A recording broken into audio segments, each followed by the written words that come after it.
శ్రీ గురుభ్యో నమ. హరి ఓం. కాశీ విశ్వేశ్వరాయ నమ. వాగర్ధావివ సంపృక్తౌ వాగర్ధ ప్రతిపత్తయే జగతః పితరౌ వందే పార్వతీ పరమేశ్వరౌ. మనం కాశీఖండంలో భాగంగా అనేకమైనటువంటి ఈ యొక్క శివలింగాలైతే దర్శనం చేసుకోవడం జరుగుతోందండి. అందులో భాగంగా ఈరోజు మనం చూస్తున్నటువంటి దేవాలయం ఏటి, దాని యొక్క వివరణ ఏమిటి అనేది ఇప్పుడు మనం తెలుసుకుందాము. ఇప్పుడు మనం చూస్తున్నటువంటి లింగం త్రిలోచనేశ్వరుడు అండి. ఇది ఎక్కడ ఉంది, ఏమిటి, ఎలా వెళ్ళాలి అనేది ఇప్పుడు మనం తెలుసుకుందాం. ఈ త్రిలోచనేశ్వరుడు కూడా మోక్షలింగాల్లో ఒకటండి. మనం 18 మోక్షలింగాల్లో ఈ త్రిలోచనేశ్వరుడు కూడా ఒక మోక్షలింగం.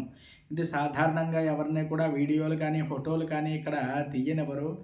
ఇది ఈవేళ మనం చూస్తున్నటువంటి వారి అదృష్టం ఏమిటి అంటే, ఈవేళ మరి మనమైతే వెళ్ళాం, కాస్త వాళ్ళని బాగా రిక్వెస్ట్ చేసిన దగ్గర నుంచి వాళ్ళైతే ఏదో తీసుకోమన్నారు, ఒక ఫోటో తీసుకోమన్నారు.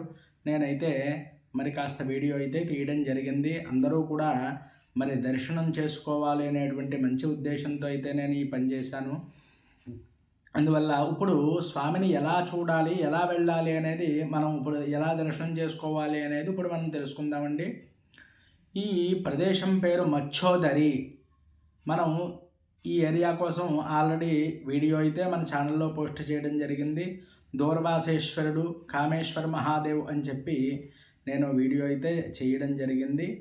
మరి అవన్నీ కూడా ఈ దేవాలయాలు, ఆది మహాదేవ్ టెంపుల్ అని కూడా నేను చేశాను. అక్కడికి కొంచెం దగ్గరలో ఉంటుందండి. ఈ ఆలయాలనే ఒకే చోట ఉంటాయి. సామాన్యంగా ఇక్కడికి వెళ్ళినట్లయితే ఈ ఆలయాలనే ఒకేసారి దర్శనం చేసుకుని రావచ్చు మనం చాలా సులువుగా. అయితే ఈ యొక్క త్రిలోచనేశ్వర దేవాలయం అనేది చాలా పెద్ద దేవాలయం అండి. ఇక్కడ ఈ పెద్ద దేవాలయం కాబట్టి కొంచెం టైం అయితే దీనికి ఉంటుందండి.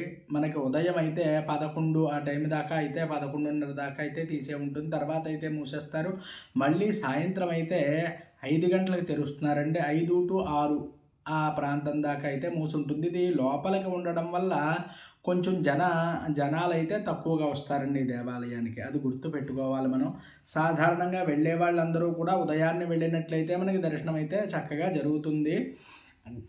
మరి ఈ యొక్క త్రిలోచనేశ్వర దేవాలయంలోనే అరుణాదిత్యుడు అనేటువంటి ఒక ద్వాదశాదిత్యుల్లో ఒక ఆదిత్యుడు కూడా ఇదే దేవాలయంలో, అంటే త్రిలోచనేశ్వర యొక్క దేవాలయంలో వెనక భాగంలో అయితే ఈ అరుణాదిత్యుడు కూడా మనకి దర్శనం అవుతుంది. మనకి కాశీ క్షేత్రంలో మొత్తం 12 మంది ద్వాదశాదిత్యులు ఉన్నారండి.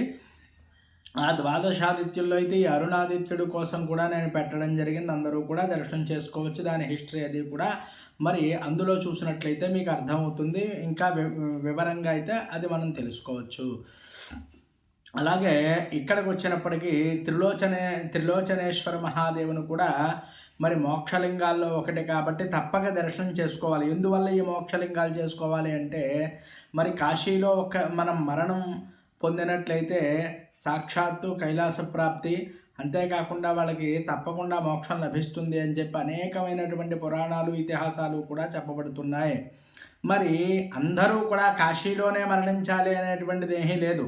మరి ఎక్కడైనా మరణించేటువంటి అవకాశం ఉంటుంది కాబట్టి వాళ్ళకి మరి మోక్షం రావాలి అంటే కలియుగంలో ఏమి చెయ్యాలి అంటే అండి, ఈ యొక్క విశ్వేశ్వరుణ్ణి పురస్కరించుకుని 18 మోక్షలింగాలు ఏ మానవుడైతే గంగలో స్నానం చేసి దర్శనం చేసుకుని అక్కడ ఆ యొక్క 18 లింగాల్ని సేవించుకుంటారో వారికి తప్పక మోక్షం లభిస్తుంది కలియుగంలో అని చెప్పి చెప్పబడుతోందండి. దానికోసమే భాగంగా మనం అనేకమైనటువంటి లింగాలు అయితే మీ అందరికీ నేను దర్శనం చేయించడం జరుగుతోంది.